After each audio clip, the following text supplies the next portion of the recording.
Hi, I'm Lauren. I'm Jamie. I'm Sienna. And we're Dorset To Disney, and today we're going to be sharing with you how we plan our park days at Walt Disney World, Florida. Okay, the first thing you're going to need to do, which is going to be your go-to, your Bible, your everything you're going to need, is download the My Disney Experience app on your phone. It can hold your park tickets, it gives you park wait times and opening times. It is everything that you're going to need for your trip. It's fantastic, so make sure you download that. That is a must-do. You can also scan in and out of the parks with it because it does hold your ticket information. Depending on, well, any ticket provider that you buy your tickets from, you will then upload your tickets to your app, and then you can either then connect to Magic Bands or scan yourself in with your phone. So yeah, without that, you'd be lost. So that is an essential. Absolutely essential. So that's job number one, download the app. So the way that we plan our trips is that we work out effectively where we're going to eat first, and then we work backwards. Because dining is so important to us, we just literally book up reservations out 60 days before, and then we'll plan in order where we want to put our what park we want to be in. We normally divvy it up, so say for 14 days we'll lose 2 days for travelling, and then we'll put 3 days at Magic Kingdom, 3 days at Epcot, 3 days at Hollywood Studios, maybe 2 days at Animal Kingdom, and then a day for water parks. We tend to only do Disney Springs in the evenings because it's a bit cooler. Yeah. There's not much shade walking around Disney Springs during the day. I was saying that last time we did go during the day. We did. It was very hot. It's very intense. Like Jamie said, there's not much shade there either. But just book it up in order of preference what parks you want to be in. I mean, to be fair, sometimes we've done 1 day at Animal Kingdom because they've had so much construction, and we've done 2 days at the water parks. Or you can do a day and a half at Animal Kingdom. Obviously, like, you can change things. Yeah, you can park hop as well. Park hop as well, so it's not a problem. But that's generally how we tend to plan out how much time we want to spend in each of those parks, based on what we know we can get done there, what we want to see and do there. We know that there's not as much at Animal Kingdom as there is at the other 3 parks, and we know that a water park is probably okay for a day, maybe 2 if you wanted to return. Yeah, you can also split, like I said, you can split it up and park hop. Some days go to the water park in the morning and then go into a park in the evening. You're not going to spend all day at the water park because it can get hot. It can get hot, yeah. Depending on how long wait times are for slides and things like that. I mean, it is a nice chill out. Yeah, you can chill out. It is lovely, and if you can get the right spot, then it's amazing. If you can get some shade, then it's brilliant. Yeah. So the next, like I said before, we tend to plan our dining reservations before we've even planned what parks we're going to be at. We tend to only do breakfast and dinner. We fill ourselves up in breakfast, and then have a big dinner at night. You can obviously then take snacks with you around the parks, around there. But again, with the heat, you'll find that you're not going to want to eat as much as you would at home, maybe. It's also like prioritising what's more important. You spending time in the parks, because obviously you're only there for a short amount of time. But for us, it works best to fill up for breakfast, have a big dinner, and just grab drinks and snacks around the park. There's lots of classic snacks and things to be eating around the park, so it's absolutely fine. Which leads on to our next subject, which is prioritise what ride you want to do. Again, go on the My Disney Experience before you go. Have a look at wait times. Just get a gist of what the wait times are for rides, what you feel you can comfortably do in a day. We tend to work around in a circle, especially around Magic Kingdom. So we'll go to Adventureland first, then do Frontierland, and work our way round for the holiday. Don't go too mad when it's hot. We try to say 5 or 6 rides a day is probably... Yeah, and you'll find that the more popular rides, like the Seven Dwarfs Mine Train, Tron, like Tiana's all those, when it's hot. Tiana's when it's hot, all those sort of really popular rides, they are going to be like... Jungle Cruise is another big one. Yeah, a big like long queue, like an hour plus wait time. So, you know, if you could get more than one of those done in one day, then brilliant, that's great. But we often find we have to return to try and crack all of those rides and try and get those done. And there's still rides we still haven't done. Yeah, I mean, even now, we still haven't done Snow White amazingly. No. It's just the first ride that everybody goes to if they get rope drop. Yeah. With the people that stay on property, so it's never something that we've been Even able when to we've do. had our after hours after the fireworks, we just went and had a mooch around the shops because there's no one in the park. Yeah. And we only did the people mover and then we went home. We probably should have done the Yeah. ride that we haven't done But before. when you have been walking around all day in the heat and then it gets so late, and especially if you're doing park open till park close, it is a really long, exhausting Yeah. day. So it is really important that you prioritise what rides you want to do. Have a look again on the app. Have a look at the general wait times as to how long you're going to be queuing for, and then have a think about what order you want to try and crack. And things also out. remember, in Epcot, you've got World Showcase, which is probably half a day event going around all the country. So you might find that will eat into a lot of time in Epcot. I mean, it's worth it.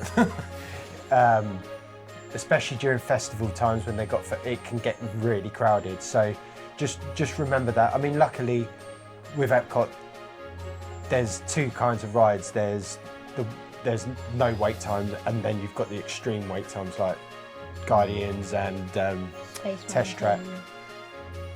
Wrong partner. Oh, sorry. So they will eat up. I mean, Test Track, you're probably looking at least an hour. At least an hour, yeah. Yeah. So it's always good Guardians to jump could in the be queue. possibly 2 hours. Yeah. So just again, use the app before you go. Have a look around, see what the queue times are.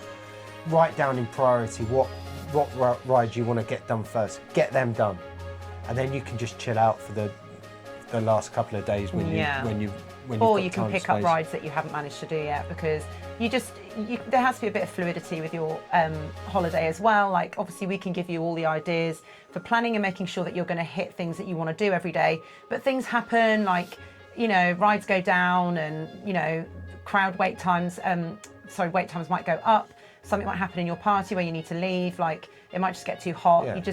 You need to think about yourself and your health as well. Yeah, and that's another thing. If it is hot, break your day up. Definitely. Go and relax. Go to a resort. Go back to your villa. Go and chill out. Take a couple of hours out. Yeah. Go and just bring your body temperature and cool down. Yeah. It's really important because it will sap all your energy and you'll be moody, and you'll end up having fights, and it does bring the experience down and your holiday down. So whatever you do, go and get a drink. Go to one of the bars. Go and chill out for a couple of hours. Yeah, find some shade and some aircon. That is our top tip. Yeah, we've even gone on the water taxis as well across to the resorts and just gone and had a mooch Get around some cool breeze the from lobbies and the gift shops there as well. And that's just been brilliant because it's such a beautiful area as well. Yeah. So you are getting that experience. You don't feel like you're missing out by leaving the park for an hour or so. The other thing, when you're looking and you're planning your trips and your park days, remember you've got obviously evening shows, fireworks. Break it up how you feel you need to do. So we'll tend to do one every 3 or 4 days rather than smashing it all out, because again, it's a late evening. If you've got young kids, you need to break it up. You do need a relaxed time. And so what we tend to do is we tend to look at when, like Happily Ever After fireworks, which is a must-do for me, when that's going to be on. So that will be on about 9 o'clock at night. Yeah. There's also different things happening, especially in Magic Kingdom. So they might have other events on, like if you're going around Halloween, then they'll have Mickey's Not So Scary Halloween Party Christmas on. and- If you're going at Christmas, they'll have the Christmas evening event on, which is ticket only. So it's a separate ticket to your park ticket. So main guests like you and I would be asked to leave the park at around 6 o'clock. So There's you no need fireworks to, for- so there won't be any fireworks for you. There won't be any parade for you. You can find all that information out in the app. Yeah. It will tell you. Keep your eye on the app. Keep your eye on like local sort of the park news and everything online. Plan your trip before Yeah. you go. If That's you don't- what we're saying. If you don't get to see the fireworks, you'll be gutted. It's the same like at the other parks as well. So there will be events going on, like Jamie said. So just make sure that evening events. Not Fantasmic. It is fantastic. Oh, Fantasmic. Sorry, bleep that out. Fantasmic at Hollywood Studios is a fantastic sort of outdoor theatre show with fireworks, water projections, characters, all playing through this big musical show of Mickey Mouse's dreams and things like that, and good versus evil. It's It's got, fantastic, and if you can see it, definitely see it. Yeah, it's got like mostly every character in it. Yeah. So Yeah. it's a bit of everything. It's a bit of everything. They also offer dining packages with Fantasmic, and they do with the Epcot fireworks as well. Just guarantees you getting a seat for the shows. Yeah. Well worth doing. I think it works out probably about $10-15 more Per on person. your meal. But for us, it's an essential. Yeah, especially when you're travelling with children. And with the Fantasmic show, you do get one of those priority seats, which is because the seats are in like a semicircle. Yeah.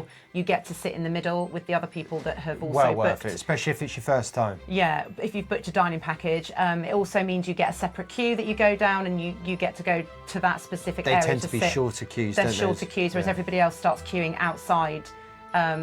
Is it Sunset Boulevard? Yeah. They start queuing down Sunset Boulevard if they haven't booked a dining package. If so, it starts at 9 o'clock or half, they will start queuing about 7 o'clock. and if it starts pouring with rain, like that's it, you're in that queue or you miss it. So just all these little things that are really worth Just bring planning. some- Like even if you're on a budget, I would say that is one of the things that is important to include in your budget if you want to see that show. If you want to book a fireworks package, Even and if you those in. even if you don't if you're not eating at the parks, have one night where you're gonna have Yeah. a meal. Go and even if you go, I would not recommend sci-fi anymore because we've done it and every time we've had a bad meal. I liked it. Yeah, well, you eat chicken the nuggets. every- experience is lovely. Hey, It is you don't really have to nice. say It is really nice in there, but we've done it 3 times now, haven't we? Yeah. And we feel like we might try somewhere else. But with a dining package with a show, then you get to choose. Is it from 3 or 4 restaurants where? Yeah, so I think You it's would Brown eat. Derby, Hollywood and Vine, used to be Mama Melrose, but obviously that's Yeah, gone. Mama Melrose is gone, and then sci-fi. Sci-Fi. I think there's one more. I can't remember off No, the I top of my think head. that's it. So you would book with them, and then that gives you your ticket, your On- virtual ticket on the app. On the app, you can actually. We'll show you on screen.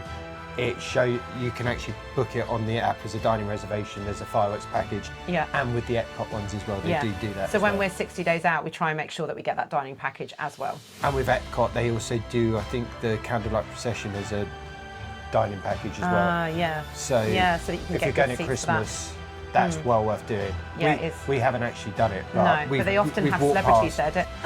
They do have some people there that you might like to see, so it is worth investigating. Make sure you do your research with your restaurants. Make sure you do your research with these dining packages. It is really, really important if that's something you want to do. Have a nice evening out at the parks. It's wonderful. It's a completely different experience to the daytime. It's a little bit cooler It's as well. cooler, and it's just magical with the fireworks and everything being lit up. So And also remember, you've got your parades as well. yeah, you So have got parade I think times. it's 12 o'clock and 3 o'clock. Yeah, and at parade Magic Kingdom. times, parades change throughout the year depending on the season, depending on what Yeah. events they've got running. So keep an eye again on the app and make And the sure you weather know. as well. Also, if you've already seen a parade and then you're back in the park again a couple of days later, let's say you've seen the Starlight Yeah, that's Express.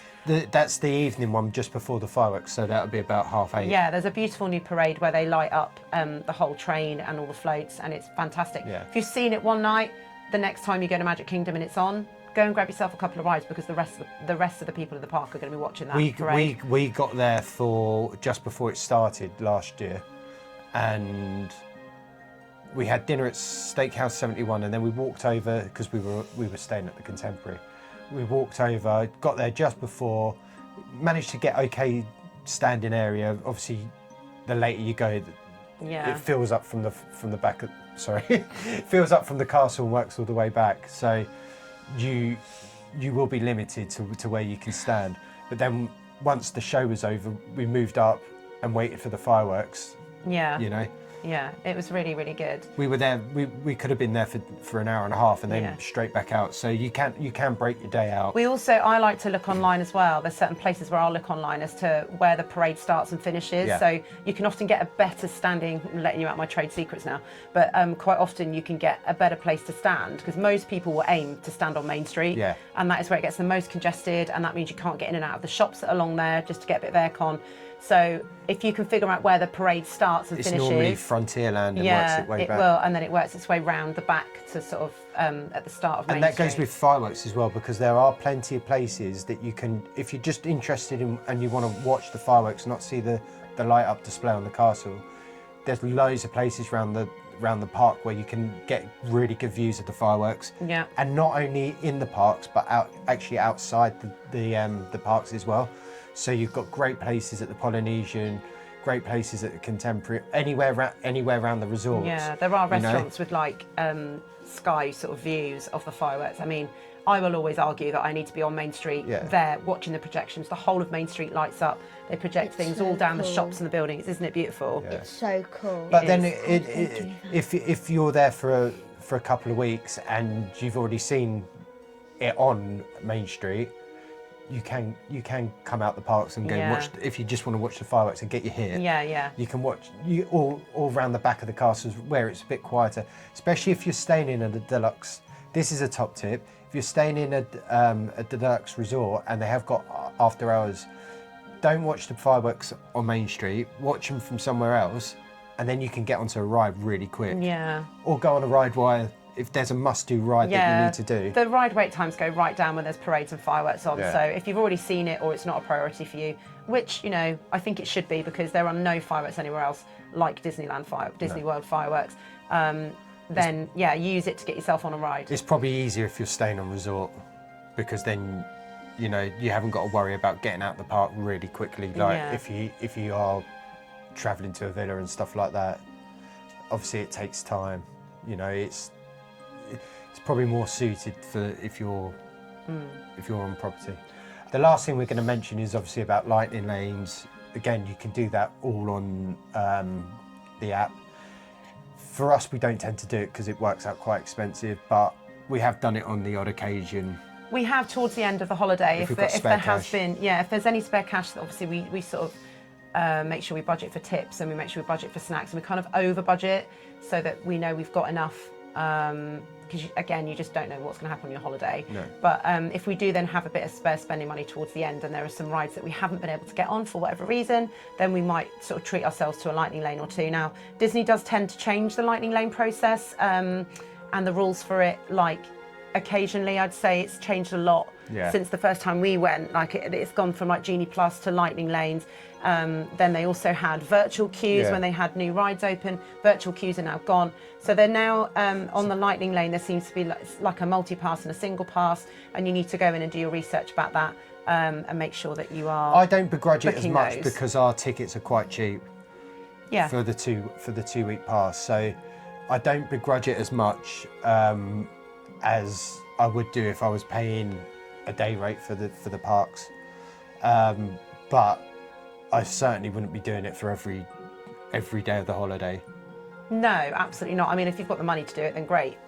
You're going to be queue jumping, but we have found sometimes, I think some people have said that sometimes the lightning lane isn't worth paying for. Like, you've got to be careful that you're using your money wisely with lightning lanes because you want to use it on those high wait time rides and those really popular rides. You don't want to be using it on something that's it's a waste if you do. Don't use it on things like, you know, the Voyage of the Little Mermaid, or don't use it on like Figment and stuff Figment like or Nemo or anything like that. Those are like slow moving, constantly moving, like sort of boat or track rides that should have a constant flow of people getting on. I have a rule that if any of the queues for those rides like Figment or Nemo are any longer than 10 minutes, we won't go on them because it's just, you know, it's not worth it. Shouldn't be longer than that. Yeah, I mean they're cute rides. They're really lovely. I mean Ariel's my favourite movie, so it is something that I will try. But then and do. again, it is nice because they're obviously air conditioned because they're inside. And if you're walking past, you think, oh look, it's a wait time of 10 minutes. That's pretty much a walk on. Yeah. So make sure you're getting in and doing those, but don't spend your hard-earned cash on lightning lanes on those kind of rides. You want to be hitting big rides like Guardians. You want to be hitting Tron, Mine Train if you can get it, Tiana's. All those rides that are going to have really high wait times. Again, like we said at the start, make sure you're doing your research as to. Do your research, gather which. I mean, we always, even now, we look and see what the wait times are. So when we're going in a year's time or whenever, we can plan for what's going to be busy or not. Because those wait times will always be the same. They never change. Yeah, you'll always have your rides that are the most popular, and then. Be aware as well that there's lots of new stuff going on at Walt Disney World as well. There's stuff going on in pretty much every park. So there's going to be new rides opening. So that might then take attention from the ones that are currently high wait times. So if you've got new stuff opening, crowds are going to go all over there, especially on their opening days. So just something else to keep your eye on, make sure you're aware Absolutely. of. Right, I think that's it. Hopefully that is everything I think we include on when we're planning our park days. Yep, If we've that's missed how we do anything, it. please make sure you like, subscribe. Please let us know in the comments if there's anything that you think you would have included when you're planning your park day as well. And remember, like, everyone's different, so you will plan your trip differently. But for us, that's how we do it. We do it like that every year that we go, and yeah, it's just how we go around planning. And we make sure that we get as much done as we can, and we feel safe that once we're there and we've done all the planning, we can relax when we're there because all the hard work is done. Yeah, yeah. Right, so that's it. Thanks for watching, and remember, It's never goodbye, it's see you real soon. see you later. Bye. See you real soon.